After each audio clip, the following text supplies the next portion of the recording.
কি অবস্থা সবার? কেমন আছো? আজকে তোমাদের একটা ইম্পর্টেন্ট টপিক বলো বা গাইডলাইন বলো, যেটাই বলো না কেন, সেটার উপর ভিডিওটা আপলোড হচ্ছে। সো আই গেস তোমাদের মেডিকেল রেজাল্টটা তো আজকে পাবলিশ হয়ে গিয়েছে। তো অনেকে অনেক ভালো প্রিপারেশন নিয়েছিলে, আমি জানি। হয়তো তোমাদের এক্সপেক্টেড যে রেজাল্টটা ছিল সেই রেজাল্টটাও তোমরা অ্যাচিভ করতে পারোনি যে কোনো কারণে। এটা হয়েই থাকে। অ্যাডমিশনের একটা হিউজ পার্ট কিন্তু ডিপেন্ড করে আমাদের ভাগ্যের উপরে, তোমরা জানো। তুমি অনেক ভালো প্রিপারেশন নিয়েছো, কিন্তু দেখা যায় এক্সাম হলে যে কোনো কারণে হয়তো তুমি তোমার ঠিক মতো আউটপুটটা বা ডেলিভারিটা তুমি দিতে পারোনি, তোমার পারফরমেন্সটা কোনো কারণে খারাপ হয়ে গিয়েছে। কিন্তু দেখা গিয়েছে তুমি কষ্টও করেছো অনেক, তোমার কোচিং এর এক্সামগুলোতেও ভালো মার্ক ছিল। যে কোনো কারণে তোমার এক্সপেকটেশন অনুসারে হয়তো এক্সামটাও হয়নি, রেজাল্টটাও ভালো হয়নি। যার কারণে আমাদের কিন্তু আজকের এই গাইডলাইন সেশনটা স্পেশালি দুইটা গ্রুপকে নিয়ে আজকে আমরা কথা বলবো। এক, যারা একেবারে পিওর মেডিকেল অ্যাসপিরেন্ট ছিলে এবং সামনে তোমরা ঢাকা বিশ্ববিদ্যালয়ে অর্থাৎ 20 তারিখে যে এক্সামটা হবে এ ইউনিটের, সেটার প্রিপারেশন নিতে চাচ্ছ বা এক্সাম দিবা, বা তোমাদের নেক্সট টার্গেট যাদের ঢাকা বিশ্ববিদ্যালয় মেডিকেলে মিস যাওয়ার পরে। অ্যান্ড সেকেন্ডলি, যারা প্রথম থেকেই একেবারে টার্গেট নিয়েই বসেছ যে তোমাদের ঢাকা বিশ্ববিদ্যালয়ে একটা সিট লাগবেই। এই দুই গ্রুপ স্টুডেন্টের জন্য আজকে আমার বেসিক্যালি ভিডিওটা শুট করা। তো প্রথমে আমরা কথা বলবো যারা মেডিকেল স্টুডেন্ট ছিলে, মেডিকেল অ্যাসপিরেন্ট ছিলে, তাদেরকে নিয়ে। খুব শর্টে হবে ভিডিওটা, বেশি কোনো কথা বলবো না, প্র্যাকটিক্যাল কিছু কথা বলবো। ওকে, আচ্ছা।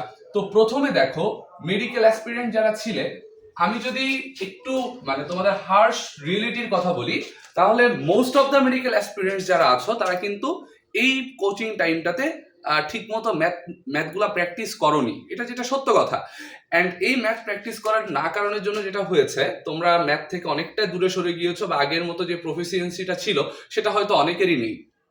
তো অনেকে তোমাকে বুদ্ধি দিবে বা তোমাকে গাইড করবে যে ম্যাথ না দাগায় যে তোমাদের অন্য যে সাবজেক্টগুলো আছে, বাংলা বা ইংলিশ, যেগুলো তুমি দাগাতে পারো, অপশনাল যে ব্যাপারটা আছে, সাবজেক্টগুলো আছে, এইগুলা তুমি যেন দাগাও বা এখান থেকে যেন তুমি অ্যান্সার করো। তবে একটা জিনিস মাথায় রেখো, যে তুমি যদি ম্যাথ স্কিপ করো তাহলে সেক্ষেত্রে কিন্তু তোমার প্রায় অর্ধেকের বেশি সিট চলে যাবে। কারণ ঢাকা বিশ্ববিদ্যালয়ে একটা নিয়ম আছে যে তোমার যদি সাবজেক্ট পেতে হয় তাহলে প্রত্যেকটা সাবজেক্টে কিছু সাবজেক্ট ওরিয়েন্টেড রিকোয়ার্ড মার্ক থাকে। এই মার্কটা যদি তুমি ক্যারি করতে না পারো সেক্ষেত্রে কিন্তু ওই সাবজেক্টটা তুমি পাবা না। যদি তোমার সিরিয়াল একেবারে টপেও হয়, কিন্তু তুমি যদি সেই রিকোয়ার্ড মার্কটা ক্যারি করতে না পারো স্পেসিফিক সাবজেক্টে, তাহলে কিন্তু তুমি সেই ডিপার্টমেন্টে ভর্তি হতে পারবে না। এই জন্য বিগত বছরে অনেক ইঞ্জিনিয়ারিং যে ফ্যাকাল্টি ছিল বা ডিপার্টমেন্ট যেগুলো ছিল, সিট কিন্তু ফাঁকা রয়ে গিয়েছে। কারণ বিগত বছরে আমরা দেখেছি যে ফিজিক্স কোয়েশ্চেনটা অনেক টাফ হয়েছিল, কেমিস্ট্রিটাও টাফ হয়েছিল।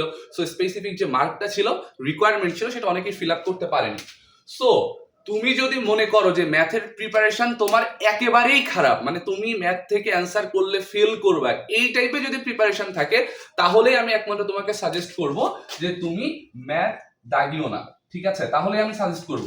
কিন্তু তোমার যদি মনে হয় যে না ভাইয়া, আমি এইচএসসি তে আমার মোটামুটি ভালোভাবে ম্যাথ করা ছিল, আমি প্রত্যেকটা ম্যাথ মোটামুটি ভালো করে এসেছি, যে আমি যদি ফর্মুলাগুলো একবার দেখি বা আমার নোট খাতাগুলো যদি দেখি, একবার দেখলেই আমার মনে পড়ে যাবে। তোমার প্রিপারেশনটা যদি এরকম থাকে, যেটা অ্যাকচুয়ালি হওয়া উচিত, এইচএসসি তে তো আমাদের মোটামুটি ভালো মতোই ম্যাথ করে থাকার কথা। সো এই টাইপের যদি প্রিপারেশন থাকে যে একবার দেখলেই মনে পড়ে যাবে, ভালো মতো প্রিপারেশন ছিল, তাহলে আমি তোমাকে হাইলি সাজেস্ট করব, হাইলি অ্যাপ্রিসিয়েট করব যে তুমি জানো ম্যাথ থেকে অ্যান্সার করো। খুবই খুবই খুবই খুবই খুবই ইম্পর্টেন্ট, বুঝছো? কারণ ম্যাথ যদি অ্যান্সার না করো তাহলে কিন্তু দেখা যাচ্ছে তোমার সিরিয়াল আসছে হয়তো 4000 4500 মধ্যে সিরিয়াল আসছে, একটা সিট তোমার পাওয়ার কথা, কিন্তু ম্যাথ অ্যান্সার না করার জন্য তুমি সিটটা পাচ্ছ না। সো এটা মাথায় রাখো। এন্ড যদিও 4000 4500 অনেক দূরের সিরিয়ালের কথা বলতেছি, বাট এখন তোমাদের তো দরকার আগে একটা সিট। সেই সিরিয়ালটা যেটাই আসুক, একটা ভালো একটা সিট তো তোমাদের সিকিউর করা লাগবে। তারপর তুমি মেডিকেল সেকেন্ড টাইম দাও বা সামথিং, যেটা করো তোমার ইচ্ছা।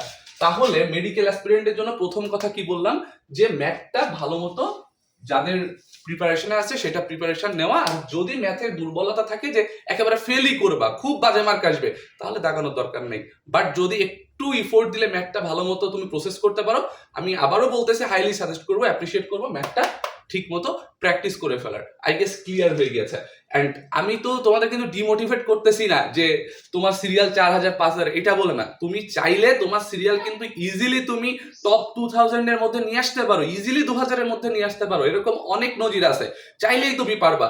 জাস্ট এই কয়টা দিন যাদের রেজাল্টটা খারাপ হয়েছে ভেঙে পড়ার কোনো দরকার নেই। অনেকে কান্নাকাটি করবা, এই সেই করে টাইম ওয়েস্ট করবা, দরকার নাই ভাই। বি কনফিডেন্ট, হ্যাঁ, নিজের মধ্যে একটু ধৈর্যতা বাড়াও, নিজের মধ্যে সাহস আনো, আত্মবিশ্বাসী হও। যে কোনো কারণে এক্সামটা খারাপ হয়েছে, চলে গেছে, সেটা আত্মফেরত আসতেছে না। নেক্সট ইয়ার তুমি চাইলে দিতে পারবা। সামনে যেটা আছে সামনের দিকে ফোকাস করো, নিজের প্রতি বিশ্বাস রাখো, তুমি নিশ্চয়ই ঠিক মতো আমাদের অ্যাডমিশনটা জয় করতে পারবা। অ্যান্ড সেকেন্ড যে কাজটা তোমার হবে সেটা হচ্ছে যে কোয়েশ্চেন ব্যাংক আছে, কোয়েশ্চেন ব্যাংকটা ভালো মতো প্র্যাকটিস করে ফেলা। কারণ তোমার ঢাকা বিশ্ববিদ্যালয়ের কোয়েশ্চেন প্যাটার্নে কোনো আইডিয়া নাই। সো তোমার কাজ হবে কোয়েশ্চেন ব্যাংকটা সুন্দর মতো প্র্যাকটিস করা আজকে থেকে, যত রাত হোক যত কষ্ট হোক কোয়েশ্চেন ব্যাংকটা ভালো মতো শেষ করতে হবে। ভালো মতো যদি কোয়েশ্চেন ব্যাংকটা তুমি প্র্যাকটিস করে ফেলতে পারো তাহলে তোমার কিন্তু মোটামুটি একটা প্রিপারেশন লাইনে চলে আসবে। আর থার্ডলি যেটা অনেক ইম্পর্টেন্ট সেটা হচ্ছে তোমার এক্সাম দেওয়া। তুমি ট্রাই করবা যে এক্সাম গুলো হচ্ছে যে কোনো কোচিং এ বা মডেল টেস্টে বা তুমি অনলাইনেও দেখতে পারবা যে একাডেমিক পাঠশালা, এই পাঠশালা যেটা আছে, অনলাইনেও অনেক সোর্স আছে। রেগুলার এক্সাম দেওয়ার ট্রাই করবে, স্পেশালি অফলাইন হলে তো অনেক ভালো হয়, কারণ ঢাকা বিশ্ববিদ্যালয়ে তুমি জানো একটা কিন্তু রিটেনের জন্য মার্ক আছে।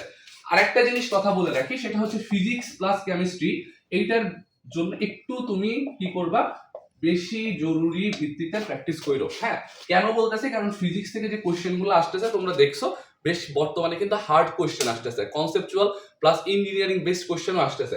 সো কোশ্চেন ব্যাংক করার টাইমে ওই টপিকটা, যে টপিক থেকে কোশ্চেন গুলো আসছে, জাস্ট কোশ্চেন সলভ করো না, ওই টপিকটাও ভালো মতো ক্লিয়ার করে যাও। আর কেমিস্ট্রিতে তোমাদের ভালো একটা প্রিপারেশন থাকার কথাই, কিন্তু তারপরেও কেমিস্ট্রিতে তোমরা তো মেডিকেলে শুধু জ্ঞানমূলকের পরে বেশি জোর দিয়ে আসো, এই ক্ষেত্রে কিন্তু কনসেপ্টটাও ভালো মতো বুঝো। কারণ গত বছরের কোশ্চেন যদি দেখো অনেক কনসেপচুয়াল কোশ্চেন আসছে যেগুলো দেখে পোলাপান কিন্তু ঘাবড়াই গেছে, তাই রেজাল্টটাও তুলনামূলক খারাপ হয়েছে। ঠিক আছে, তো এটা ছিল মেডিকেল অ্যাসপিরেন্ট যারা ছিল তাদের নিয়ে কথা। আর রেগুলার স্টুডেন্ট যারা আছো, মানে যারা পিওর ডিউ অ্যাসপিরেন্টই আছো, তাদের ক্ষেত্রে বলবো তোমরা বেশি বেশি বেশি বেশি করে এখন রিভিশন দাও। তোমাদের মেইন কথাই হবে হচ্ছে এখন রিভিশন দেওয়া।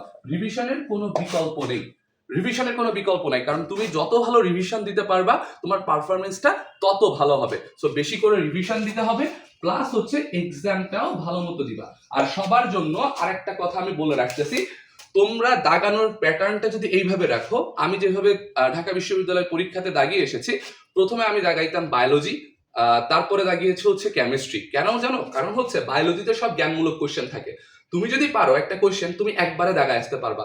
কেমিস্ট্রিটাও মোটামুটি তোমার কনসেপ্ট ক্লিয়ার থাকলে ইজিলি তুমি অ্যান্সার করতে পারবা, সমস্যা হয় না। সো তোমার টার্গেট যেটা হবে বায়োলজি আর কেমিস্ট্রিতে খুব ভালো মতো টাইমটা সেভ করার, মানে তোমার রিকোয়ার্ড টাইম যেটা একটা কোশ্চেন দাগানোর জন্য, বায়োলজি কেমিস্ট্রিতে তোমার টার্গেট থাকবে যে এই টাইমটা থেকে কম টাইমে যেন তুমি দাগায় আসতে পারো, এটা তোমার টার্গেট থাকবে। তাহলে লাভটা কি? লাভটা হবে তাহলে এক্সট্রা যে টাইমটা পাচ্ছ ওটা ফিজিক্স প্লাস ম্যাথের ক্যালকুলেশন বা এক্সট্রা যে হার্ড কোশ্চেন আসবে, তুমি তো জানোই ফিজিক্সে আসবে, সেইটাতে তুমি ইনভেস্ট করতে পারবা, ম্যাথের ক্যালকুলেশনেও ইনভেস্ট করতে পারবা। সো ইজিলি একটা ভালো মার্ক ক্যারি করা তোমার জন্য খুব কঠিন কোনো কিছু হবে না। সো সিকোয়েন্সটা এইভাবে তুমি রাখতে পারো।